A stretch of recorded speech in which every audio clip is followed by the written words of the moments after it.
Hello, कैसे हैं आप सभी। पूरा उम्मीद और विश्वास कि आप सभी स्वस्थ हैं, मस्त हैं, तंदुरुस्त हैं और अपनी पढ़ाई में ज़बरदस्त तरीके से लगे हुए हैं। तो आज से जो है हम लोग आर्ट्स वालों की पढ़ाई शुरू कर रहे हैं और आर्ट्स में सबसे बहुआ वाला सब्जेक्ट जिसका नाम है हिस्ट्री के 10 ऐसे इंपॉर्टेंट क्वेश्चन देखेंगे जो आपके एग्जाम में आएगा और आपको जो है इस क्लास के अंत तक याद करवाने की गारंटी जो है मेरी है। हिस्ट्री के जितने भी इंपॉर्टेंट क्वेश्चन होंगे उस क्वेश्चन का पार्ट नंबर 1 है ये क्लास, ठीक है। अभी बहुत सारे क्लास जो है आने बाकी हैं। ध्यान से देखिएगा इस वीडियो को, क्लास में जो है याद करवाने की गारंटी लिए हैं तो ध्यान से सुनिएगा तब ना याद होगा। आइए पहला ही क्वेश्चन जो है हम आपको याद करवाते हैं। पहला क्वेश्चन, चौल इमारतें क्या थी। देखिए बहुआ वाला क्वेश्चन है कि चौल इमारतें क्या थी। तो चौल इमारतें जो हैं बहुमंजिला मकान हुआ करती थी। बहुमंजिला मकान कहे के मतलब कि 10 तल्ला, 20 तल्ला, 50 तल्ला घर होता था, ठीक है। तो क्या लिखेंगे, चौल इमारतें क्या होती थी। तो चौल इमारतें जो है बहुमंजिला मकान होती थी। एक मंजिल पे एगो रूम होता था, ओकर आगे जो है बरामदा होता था और ओकर आगे ही जो है गली होता था। आई काहेला बनावल गया था, तो पहले जमीन जो है कम था, कम जमीन पे ज्यादा आदमी को रहने के लिए जो है ये चौल इमारत बनाया गया था। जैसे आधा कट्ठा जो है जमीन लिया गया और में 50 तल्ला बना देवल गया। एक तल्ला पे एगो रूम, तो 50 तल्ला, आधा कट्ठा जमीन में 50 तल्ला बना देवल जाए तो समझिए कितना आदमी रहेगा, है कि नहीं। तो इसीलिए जो है चौल इमारतें बनाई गई थी। अब आपसे कोनो पूछ देगा तो जीवन में आप कहीं भुलाइएगा कि चौल इमारतें क्या थी। तो चौल इमारतें जो है बहुमंजिला मकान हुआ करता था। एक मंजिल पे एगो रूम होता था, आगे बरामदा होता था, उसी में गलियारा होता था। काहेला बनावल गया था, तो एक के जगह पे यानी कम जगह में ज्यादा आदमी को रहने के लिए बनाया गया था। भुलाइएगा कहियो, नहीं भुलाइएगा, इतना आसान इसीलिए इसको बहुआ वाला सब्जेक्ट कहते हैं। आइए second number question, civil lines का आविष्कार किस प्रकार हुआ। भाई सिविल लाइंस का आविष्कार किस प्रकार हुआ, तो ब्रिटिश शासन में, यानी कि जब अंग्रेजवन हमनी के यहाँ राज कर रहा था तब ब्रिटिश शासन में जो अफसर रिटायर हो जाते थे उनको रहने के लिए वो घर बनाया गया था।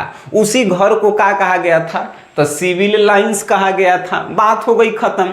जैसे हमनी के मान के चलिए आपके पापा जो है आर्मी में हैं, तो अब रिटायर होते हैं तो कहाँ, आपके घरे आके रहते हैं। लेकिन ब्रिटिश शासन काल में जब अंग्रेज राज कर रहा था तो उस समय अगर कोई सैनिक रिटायर हो रहा था तो घरे नहीं भेज रहा था, सिविल लाइंस में रहने के लिए दे रहा था जगह कि जा ओइजे रही है, जब जरूरत पड़े तब फिर बुलाएंगे। बात समझ गए। सिविल लाइंस का आविष्कार किस प्रकार हुआ, तो सिविल लाइंस जो है ब्रिटिश शासन काल में हुआ था। सिविल लाइंस का आविष्कार किस लिए हुआ था, तो रिटायर सैनिकों को रहने के लिए जो है इसका आविष्कार हुआ था। जीवन में कहीं भुलाइएगा, नहीं भुलाइएगा। आइए नेक्स्ट क्वेश्चन पे, महात्मा गांधी के आरंभिक जीवन का संक्षिप्त परिचय दीजिए। ये सब बहुआ वाला क्वेश्चन, महात्मा गांधी जी के बारे में जो है बताना है, आप नहीं बता दीजिएगा। महात्मा गांधी जी का जन्म 2 अक्टूबर 1869 को गुजरात के पोरबंदर में हुआ था। उनके पिताजी का नाम जो है का था करमचंद गांधी था। उनके माता जी का नाम पुतली बाई था। उनका जो है 13 वर्ष की आयु में जो है विवाह हुआ कस्तूरबा गांधी से। ये सब कहीं आप भुलाइएगा, बस हो गया इनका जीवन परिचय। 2 नंबर के क्वेश्चन है तो कितना लिखेंगे आप, इतने लिखेला है, ये सब कभी जीवन में नहीं भुलाएंगे। आइए नेक्स्ट क्वेश्चन, बौद्ध धर्म के अष्टांगिक मार्ग, अष्टांगिक मतलब कि 8 गो जो है नियम बताए थे बौद्ध यानी कि गौतम बुद्ध जी, वो 8 गो नियमों के लिखेला है। का लिखेला है, तो 8 गो नियम, सम्यक दृष्टि, सम्यक ज्ञान, सम्यक वाणी, सम्यक जो है बहुत सारा होता है जिसमें सबके आगे जो है सम्यक लगल है। रुक जाओ लाइन से बताते हैं। सम्यक दृष्टि, सम्यक संकल्प, सम्यक वाणी, सम्यक कर्मात, सम्यक आजीविका, सम्यक व्यायाम, सम्यक स्मृति और सम्यक समाधि। ये 8 गो जो है एकदम दिमाग में 2-3 बार रिपीट आप करेंगे तो आपको पक्का याद हो जाएगा। जैसे देखिए, सम्यक दृष्टि, सम्यक सम्यक वाणी, सम्यक कर्मात, सम्यक आजीविका, सम्यक समाधि, ये सब बस 2 से 3 बार बोलिए, हो गया याद। 8 गो है, बात समझ में आया। इस सब के जो है PDF नोट्स हम आपको देंगे, अपन हाथ से लिखल। कहाँ मिलता है? तो भाई प्ले स्टोर से आपको SGS क्लासेस ऐप को जो है डाउनलोड कर लीजिए। बात समझ गए हैं? SGS क्लासेस ऐप को डाउनलोड कर लीजिए। और आर्ट्स के लिए 699 रुपये का कोर्स है, जिसमें आर्ट्स के टोटल सब्जेक्ट हैं, हिंदी इंग्लिश सब कुछ हो। टेस्ट सीरीज है, PDF नोट्स है, रिकॉर्डेड वीडियो है, लास्ट में आपको मॉडल पेपर मिलेगा, क्वेश्चन बैंक सॉल्यूशन मिलेगा, सब कुछ मिलेगा 699 रुपया में। इहे पढ़ के जो है ई बार कितना टॉपर बन गया सब पूछ लीजिएगा। अगर आपके आस पड़ोस में कोई हमनी से अगर पढ़ ले होगा तो पूछ लीजिएगा। बात समझ गए? आइए नेक्स्ट पे बात करते हैं। नेक्स्ट है कि अकबर को राष्ट्रीय शासक क्यों कहा जाता है? भाई अकबर को राष्ट्रीय शासक क्यों कहा जाता है?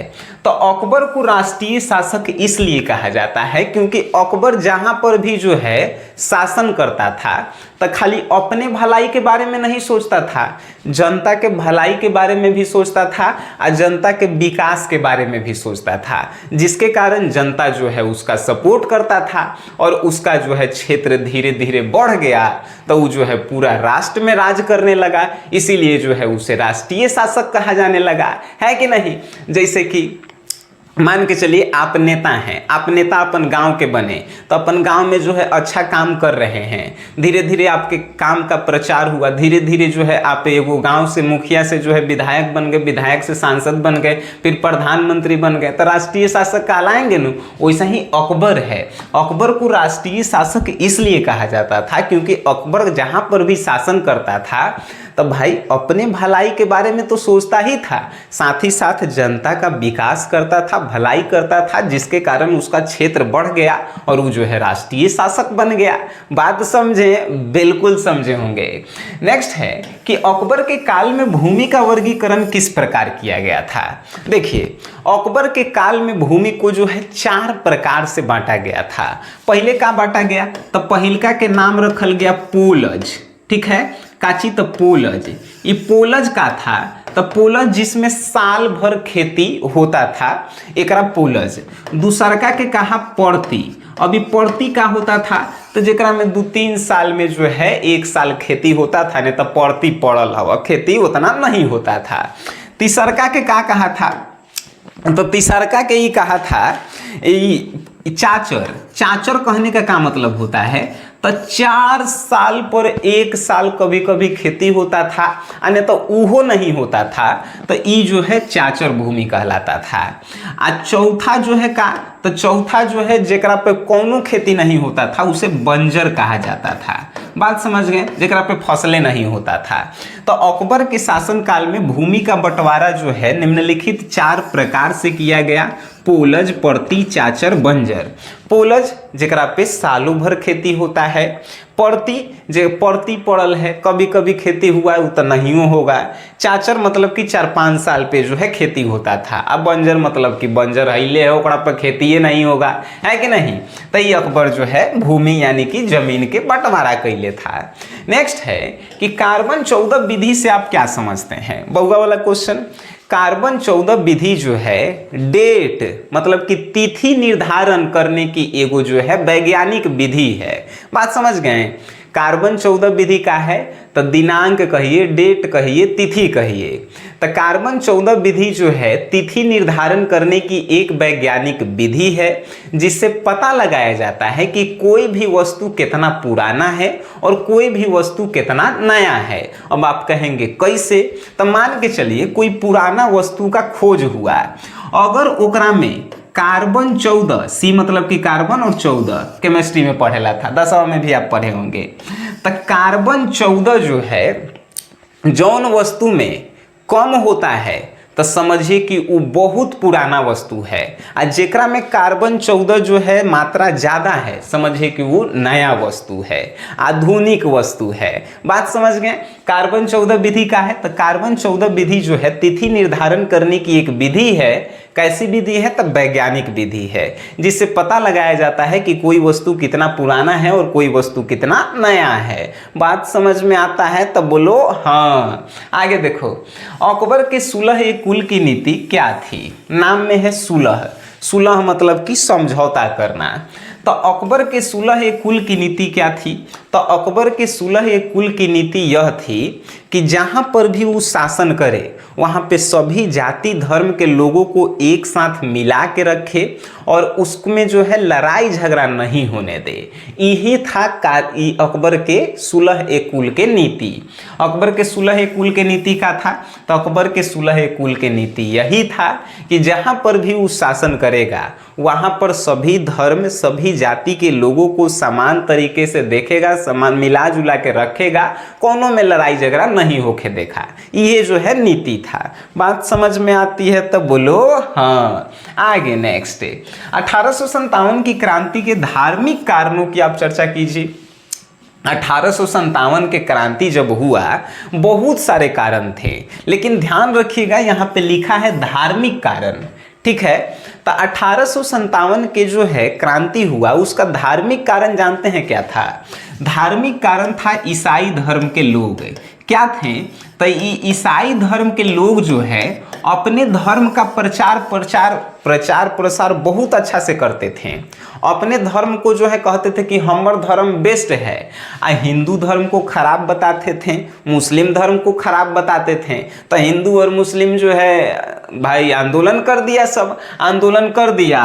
तो इहो जो है कारण बन गया 1857 के क्रांति का। बात समझ गए? तो ये था धार्मिक कारण।